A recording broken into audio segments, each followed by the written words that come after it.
傅延安是我的上司，也是我男朋友。出差遇到极端天气，山体滑坡时，傅延安脸色殊变，朝着另一个女生冲了过去。我被雨水冲走，差一点溺水而亡。住院的1个月时间，他都没出现过。他前家的照片从不许我碰，这一次却主动让我看了。看清照片上的女人，我明白了为什么他愿意给我一切，唯独不愿意给我一个名分。出院的那天，我拨通了傅延安的电话，我问他能不能来接我。接电话的是一个女生，声音柔软娇俏。燕安，有电话。那头传来哗哗的水流声音。傅燕安问：谁打来的？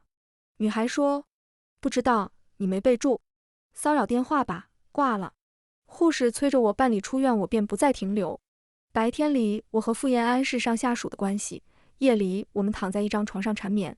陪傅燕安出差这住院的1个月里，他一天也没来看过我，只有公司的同事和他的助理来过。出院以后，我直奔我们同居的公寓，在鞋柜上，他前家里的照片就那样摊开摆在我眼前。从前傅延安从不允许我动他的前家，我便听他的话，从不动。而今天这个前家却好像故意摆在这一般，前家里的照片掉了出来。在看清楚照片的时候，我的瞳孔猛地收缩。这是我出事那天，他毫不犹豫抛下我，为他飞奔过去的那个女生。照片有些泛黄了，上面的女生笑得温婉。忽然，傅燕安打来电话，男人声音低沉：婉星，发了个定位给你，把我的钱夹和戒指送过来。我的手微微颤抖，拿起钱夹，还有那枚戒指。带着他要的东西，我打车到了定位的地方。屋内气氛热络，在我推开门的那一瞬变得死寂。几个人低着头私语：他怎么来了？燕安，你不是要和听听求婚吗？怎么把他也叫来了？傅燕安身侧的女生抬起了头看着我，主动挽起我的手：你就是婉星吧？我叫沈听，和燕安是青梅竹马。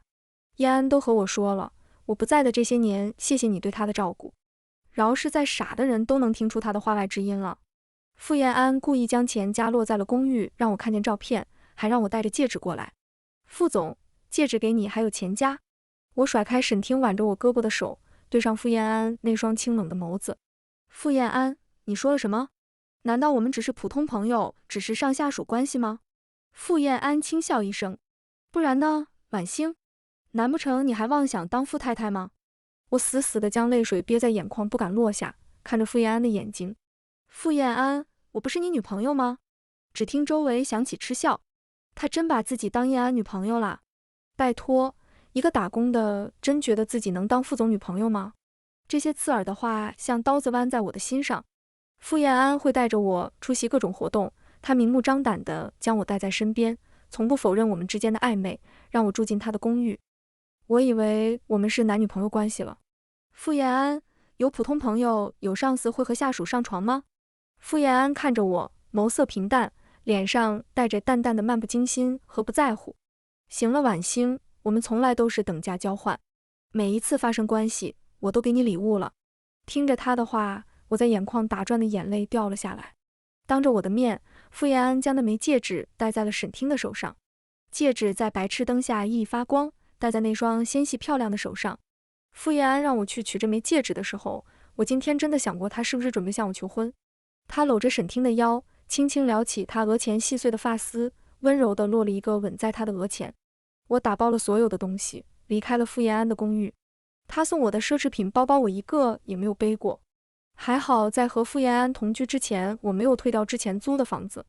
在此之前，即使我和傅燕安同居，我们也未曾同一时间去过公司。为了避嫌，他的公寓离公司有些远，附近的地铁我要转2趟车才能抵达公司，可他开车只是一脚油门的事情。因为路上转车花费的时间太久，我还问他能不能载我去公司。傅燕安只是淡淡一笑：不行，影响不好。所以我们都心照不宣的，从未在公司有过正面接触。现在想想，他在公司里与我避嫌的样子，就说明了他从未拿我当成女朋友对待，只有我傻傻的沉浸在他编织的网中，认为我们是情侣。到了公司，我写下了一封辞职信。入职4年了，我的同期都升职了，唯独我依旧停留在普通的职位。我一直不知道为什么，我的业绩永远是第一，可是每一次的升职报告总有一个最低分。现在我知道了，因为傅燕安从来都是拿我当他的情人。我也永远不会有升职的那一天。辞职信递交给人事部，我的心落了下来。人事部的同事为我打抱不平：婉欣姐，4年了你都没升职，是该跳槽了。我笑了笑，我没收到任何对家的 offer， 也没猎头挖我，只是这场模糊不清、肮脏的关系该结束了。回到办公室，每个人的桌上摆着一杯星巴克。同事指了指工桌上的咖啡，嘿嘿，未来的富太太给的，还有一块小蛋糕哦。而我的办公桌上没有。几个同事八卦地围在一起讨论沈听，而我置身事外，因为我也是他们八卦中心的其中一个人。只是他们口中那个试图攀附富家的女人就是我。很快，沈听拿着一杯咖啡摆在我桌上，喝吧，小顾。看着那杯咖啡，我愣了一下，我没有喝，只是接着做自己的事情。沈听执着地将一块芒果味的蛋糕塞进我口中，芒果的味道在我口腔中散开，我立马吐到了垃圾桶。沈听委屈地问我：小顾，你不喜欢我吗？不等我说话，他就红了眼眶，小跑走了。公司风言风语传播得很快，立马就传到了傅延安的耳朵里。他立马拨通了一个电话给我。上来。门才刚刚打开，锋利的文件夹就朝着我脸砸过来。他的声音冷漠无情：顾婉星，你真把自己当我女朋友了？嘴角很快就有鲜血慢慢溢出，我舔了舔嘴角，冷笑一声：没有，副总，叫我上来一趟，只为了给他出气吗？不就是吐了他的芒果蛋糕？可是我芒果过敏。文件夹将我的发丝杂乱，嘴角的血腥味不断在提醒着我，此刻的我像是无地自容的小丑。傅燕安，谢谢你们的芒果蛋糕，只是可惜了，我芒果过敏。即使是地下情人，我们也在一起3年了啊，3年了，他从未记住过我芒果过敏。明明每一次他买芒果，我都告诉他我吃不了。顾婉星，认清自己的身份，别越界了，乖乖离开，等你成婚了，我会带着我的妻子给你送礼。我低头轻笑，知道了，副总。在私底下我会叫他傅燕安，在同事面前我喊他副总。在床上缠绵的时候，他温热的吻落在我的肩头，月光洒在他的脸上，那是一天中他唯一会用温柔的眼神看着我。那一刻我才觉得他和我是同频的人。可我忘记了，他从来都是副总，不是我的。在公司里开会的时候，他淡漠疏离的神色都在告诉我，我们不是同一个世界的人。早在他将我抛弃在泥石流中，我被大雨冲走，他奋不顾身地朝着沈厅跑去的时候，我对他的喜欢就开始动摇了。直到此刻，心里那座大山早已崩裂。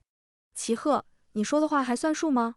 我给那张发黄的字条打去电话，对面没有说话，半晌他带着微微的颤音开口：算。齐鹤在北城，而我来到了南城发展。他无父无母，是我的邻居。看他可怜，我的父母便对他多加照顾。慢慢的，他成为我半个哥哥。谁会知道，10年前那个谁也瞧不起的孤儿，成为如今独占北城的商业巨鳄。我来接你。别，我准备回去了。齐鹤的速度很快，就像小时候我被欺负了，他永远会第一个出现。我和他很久不见了，从18岁我来到南城，他出了国，整整8年了。他立马订好了婚纱、戒指，还有请帖。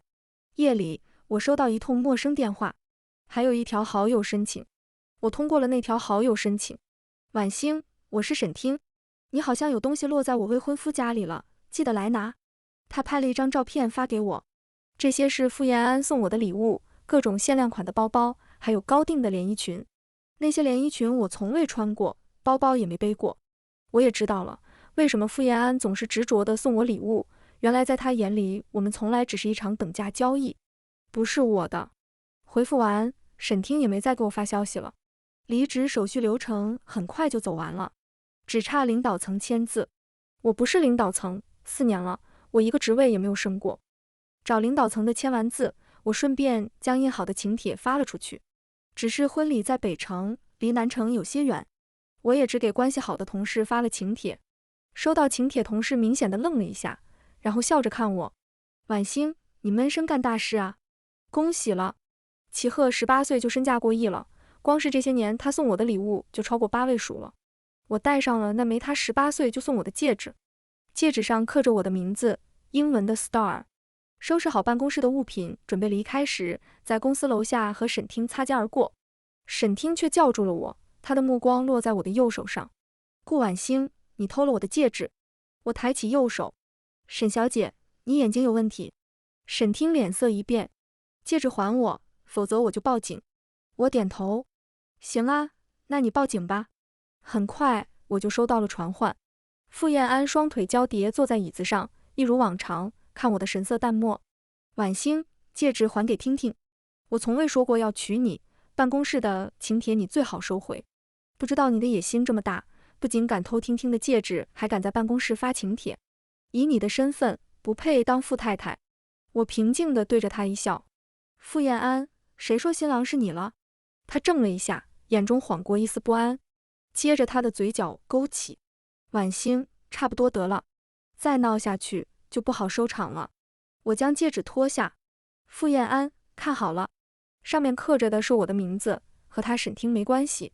在他的眼中，我看见了一丝戏谑，似乎不相信这样昂贵的戒指会戴在我手上。沈听面色稍变。是吗？那就是我不小心看错了。只是我想啊，这款戒指凭着你那点工资是买不起的。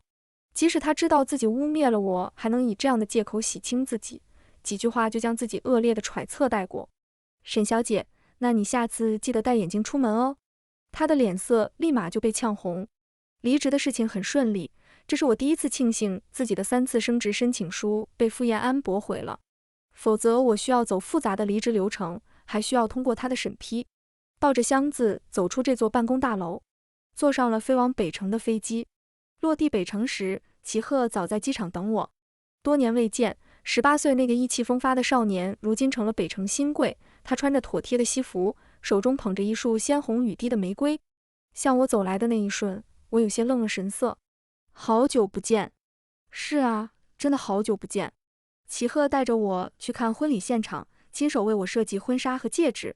曾经在傅燕安身上渴望得到的东西，在他面前我什么也不用说，他也会亲手捧到我眼前。试婚纱的时候，我接到了来自南城的电话。傅燕安问我，顾婉星，你人呢？迟到扣全勤。听见他的话，我愣了一下。他又接着说，工资不想要了。我告诉他我离职了，他在电话那天沉默了许久，似乎是有些不相信，冷哼一笑。我没收到你的辞职申请。他当然收不到，因为4年了，整整4年，就因为我和他的关系。这4年期间，我依旧是普通员工，只有领导层的离职报告需要他批准。傅燕安的订婚宴就在下个月，他是傅家的长子，订婚宴也会大肆操办。沈听的朋友圈里出现了他与傅燕安的合照，从学生时代再到现在。那张泛黄的照片我再熟悉不过了，是傅燕安放在钱夹里的照片。记得有一次，我不小心将谁打翻，傅燕安的钱夹和手表沾到了水，他瞬间就黑了脸，从我手中夺过手表，不停地擦拭。这只手表我也在沈听的朋友圈见到了，难怪傅燕安会如此宝贝。和傅燕安在一起3年，我从未在社交软件上发过有关他的东西，他不让，他也从未发过和我有关的事情。后知后觉的回想，才知道我和他从来不叫在一起，而是苟且。这段关系在他眼中我是上不了台面的。上次沈听来公司宣示自己傅太太主权的时候，加了我们不少同事，我看见不少同事为他的朋友圈点赞以及祝福，我也顺手点了一个赞。下一秒，沈听就给我发来消息，婉星，谢谢你这些年对燕安的照顾，有空的话可以来参加我和燕安的订婚宴啊。他明明巴不得我离傅燕安越远越好，可偏偏又想在我面前宣示自己的主权。傅燕安和他出席各种上流场合，光明正大的将他带在身边，每一次成双入对的出现，就好像在提醒我那3年里我和傅燕安的关系。很巧，他们的订婚宴是我和齐赫的婚礼。我和齐赫略过了订婚，齐赫说求婚、订婚、结婚的步骤都不能少，可是我觉得没关系。从小到大，齐赫最尊重我的意见了。我没有回沈听，可没想到他挺执着的，给我离职前所在部门所有同事都发了请帖。听说我不在办公室，沈听还托了一个同事将请帖带给我。关系好的同事夏和我打电话，婉星，你都离职了。他人也怪好的，还让我把请帖给你。不过我看了日子，他的订婚宴和你结婚在同一天哎。我本来都打算你结婚这天请假来北城参加你婚礼的，这下我可以不用请假了，直接来了，嘿嘿。我和傅延安的关系在公司瞒得很好，好到就连夏荷都不知道。和齐赫的婚期越来越接近，他的第一条朋友圈是我穿着校服，他穿着卫衣灰裤，颀长的身影俯身摸着我的脑袋。这张照片是高中的时候，我高3复读联考跌出年段前5时，我哭着打电话给他，被年级老师拍下来发给我父母，提醒我不要早恋。那个时候齐赫已经去上大学了，元旦前后车票紧缺，可齐赫连夜买了站票来到校门口。晚自习看见他的时候，我忽然就放声大哭。隔着黑色的栅栏，他将围巾套在我脖子上，从口袋拿出热乎的烤红薯，还有一串糖葫芦。别哭，鼻子都红了。我边哭边吃烤红薯，被呛得脸通红。他立马将手托在我下巴，吐出来。他手伸出来的瞬间，我们都愣住了。也是因为这张照片被我父母看见了，他们觉得我高考失利是因为偷偷摸摸和齐赫恋爱了。妈妈语重心长地拉着我的手，我们不反对你恋爱，可是这个人不能是齐赫。那以后无论我怎么找齐赫，他都不愿意见我了。给我发的最后一条消息是高考前1个晚上，别紧张，高考加油。齐赫不愿意和我联系的时候，我心里好一阵的失落。我不明白为什么从小一起长大的人突然就这样和我断了联系。陪傅燕安出差住院那天，齐赫用大学时的号码联系我，他说要娶我，我很错愕，也觉得突然。我慌乱地挂了电话。后来傅燕安故意设局让我见证他向沈听求婚，我表面风平浪静，可我内心早已掀起海啸。我给齐赫打去了电话。我和齐赫的婚纱照是在冰岛拍的，他带着我去冰岛看极光，我看得入迷，他自然地握着我的手。婉星，你会后悔吗？我怔了一下，冲他笑笑，坚定地摇头，不会后悔。齐赫的最新一张朋友圈发了我们的婚纱照，我也在朋友圈发了一条和齐赫的合照。朋友圈发出去，很快就有好友点赞，夏荷最积极发言，你真是深藏不露啊！不少同事也纷纷祝福我。从冰岛回来刚下飞机，我的手机就不断的有消息弹出，在哪啊？出事了！看见这样的消息，我不免心慌，立即给夏荷打去电话。怎么啦？夏荷声音着急。你终于接电话了，婉婉，副总生气了，他今天发了好大一通火，问我们拟人去哪里了。傅燕安不知道我辞职了，人事部的告诉他我已经办完离职手续了，他神色冷峻，眸色森然。我没有给他批过离职手续，也没收到他的辞职信。人事部的同事低着头。可是顾婉星不属于领导层，他离职不需要告知您，直接走正常的审批流程就好。傅燕安眼皮掀起，瞳孔猛地收缩，面上的神色与波澜不惊相反，周身带着戾气。除了夏荷打来的电话，还有很多陌生电话。我回拨了陌生电话，开口的人是傅燕安。顾婉星，回来，你的离职手续我没有批准。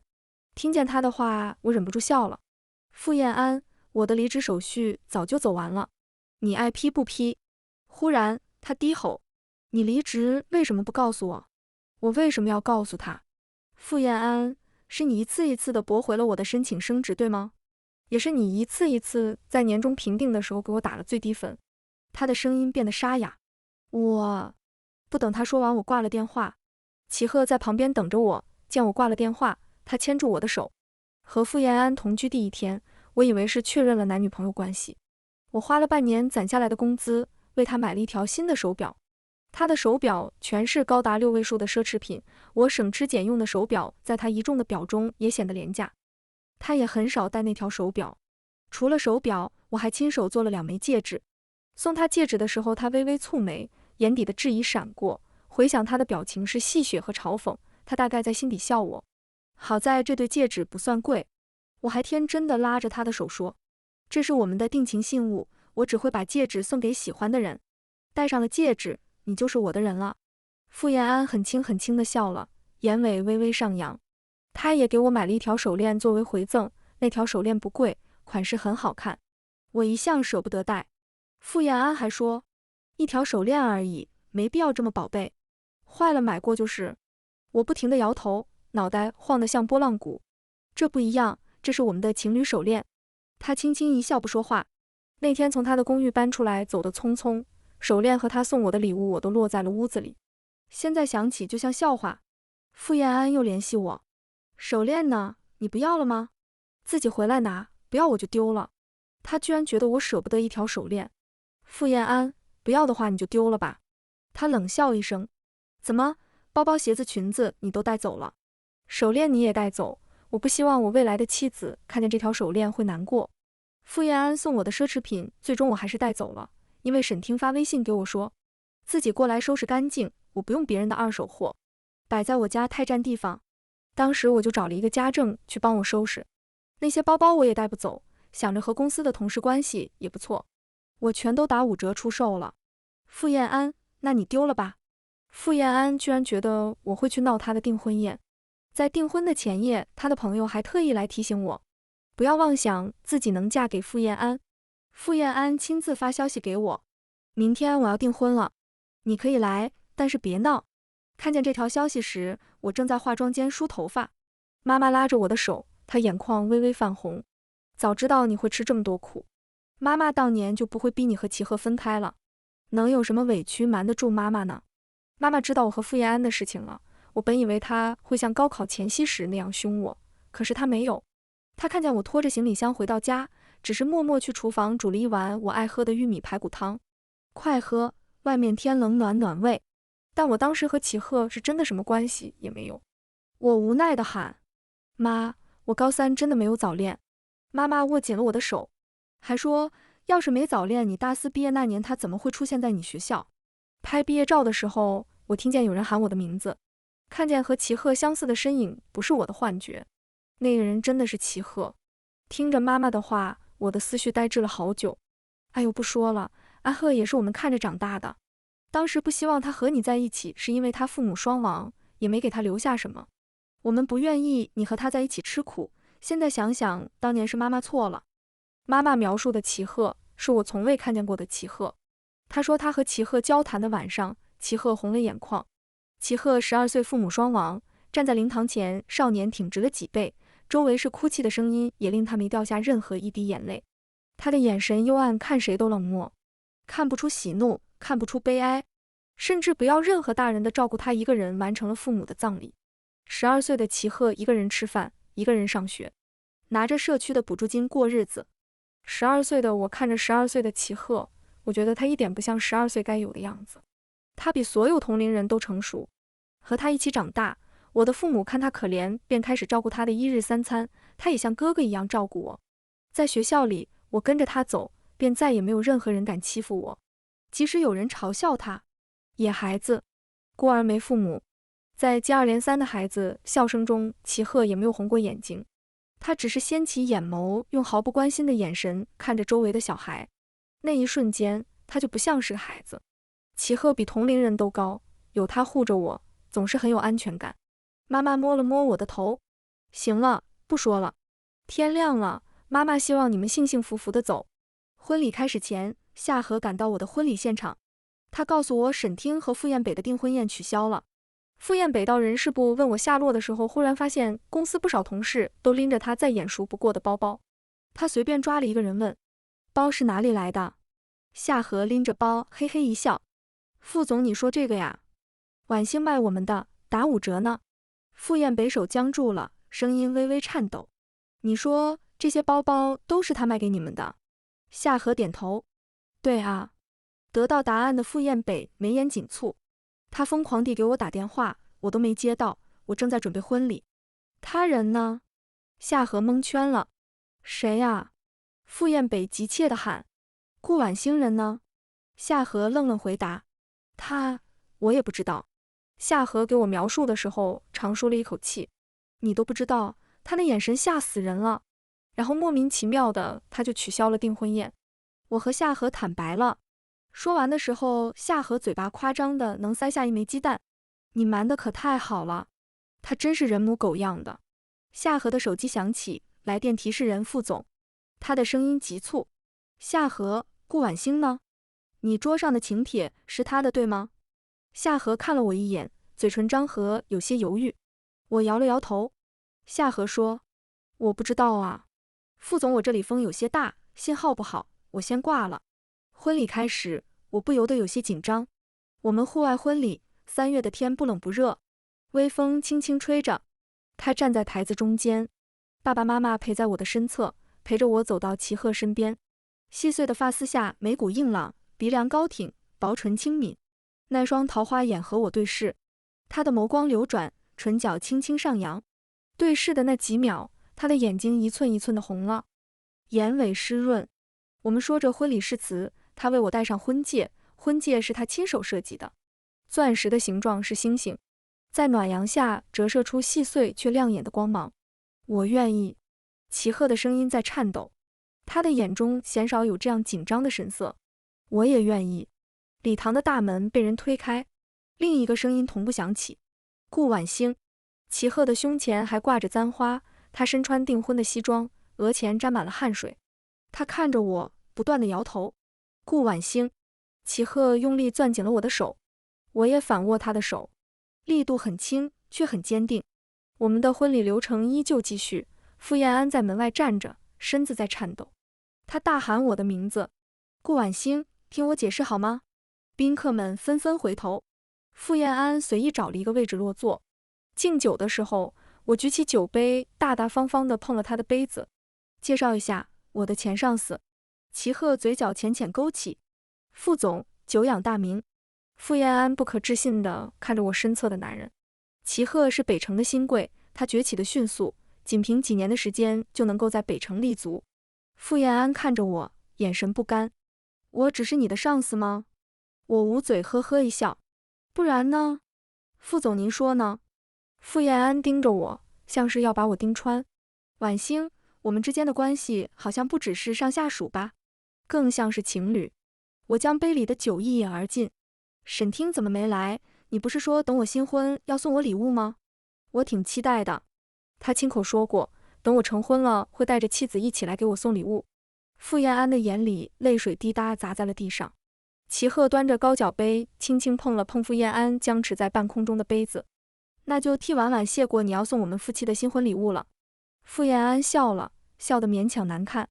齐赫的婚事很多人盯着，不少合作商都想将女儿嫁给他，让合作锦上添花，也好让齐赫让利几分。可齐赫这个人是非分明，对所有人都说有喜欢的人不久就会结婚。那时我还没答应过他要结婚。婚后，我们去拜了他父母的坟墓。齐赫轻轻跪下3叩拜。爸妈，我娶到了喜欢很久的人，今天我终于得偿所愿了。听见他的话，我心里的噪点疯狂地鼓动，耳边是嗡嗡的声音。喜欢很久。齐赫拉着我的手，用指尖轻轻刮了刮我的鼻梁。其实从小时候我就喜欢你，要不然我为什么连夜买站票回来看你？我有些发懵，大脑短暂缺氧。齐赫，所以我大3的时候被人污蔑过一次，是你来学校替我解决的，对吗？我就说，我明明看见你了。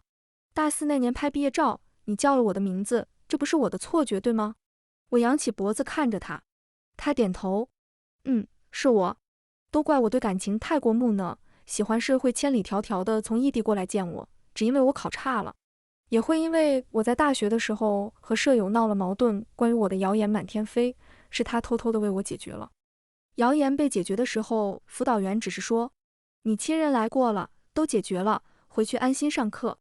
16岁时的齐赫也是孩子，在我父母不在的时候，他却游刃有余地照顾我。20岁我被人造谣，他不动声色地处理了所有关于我的负面新闻。在傅燕安那段不明不白的感情里，我忽然觉得太委屈了。齐赫很少向我许诺，他只做不说。本来不委屈，可想到他就委屈了；本来委屈，想到他便不委屈了。我哭着问他，你为什么不告诉我？他的指腹拭去我眼角的泪。婉婉，当时的我没有能力，没有资金，我没办法和你告白，所以我拼了命的读书创业。我想和你有未来。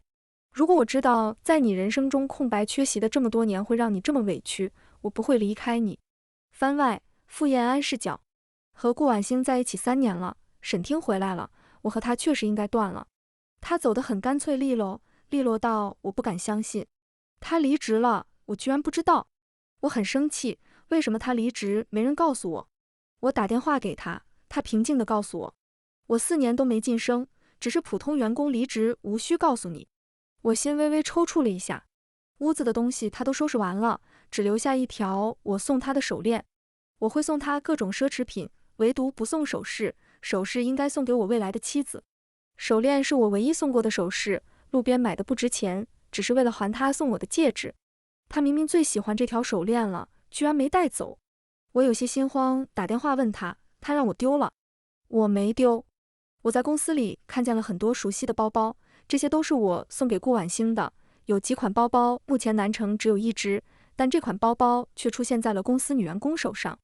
我拉着顾婉星最好的同事问，夏荷告诉我，哦，这包包啊，是婉星打5折卖给我的。听见这句话的时候，我的心突然变得好慌。我打电话给他，他将我拉黑了。我在助理的手机上看见了顾婉星的婚纱照，看见照片的时候，我彻底怔住了。他明媚的笑狠狠地刺在我的心上。他真的结婚了。上次他在办公室发的请帖居然不是我的名字，我以为他发请帖是在向我逼婚。在夏荷的办公室，我看见了一封请帖，上面的名字是顾婉星，齐鹤。看见名字，我立马打电话给夏荷，夏荷说他不知道。我逃了订婚宴，给了沈家一笔补偿，沈家答应了退婚。我的父母骂我，我还是拼了命的赶往北城。这一路上，我的心在绞痛。我承认，其实我喜欢他，很喜欢。在傅家，我一直被按照接班人的性格生活培养。我知道我未来的妻子是沈听，所以当他回来，我选择断了与顾婉星的关系。我对他说各种狠话，逼他离开。现在我后悔了，真的后悔了。买了最近的航班，路上堵车，我疯狂地跑去酒店。半路我被人撞了，可是我没管，爬起来继续跑。有人骂我疯子，可我到的时候，他和齐鹤站在一起，他笑得很幸福。看见他戴上戒指的时候，寒意遍布我的四肢百骸。我听见扑腾一声，我的心碎了。我死死捂着胸口，很疼很疼。他那天什么话也不说就离开，一定也很难过。我知道完了，我好像再也来不及了。这个故事到这里就结束了，感谢您的收看。如果您喜欢这个视频，就给我点赞订阅一下吧。衷心祝您吉祥如意，万事顺心。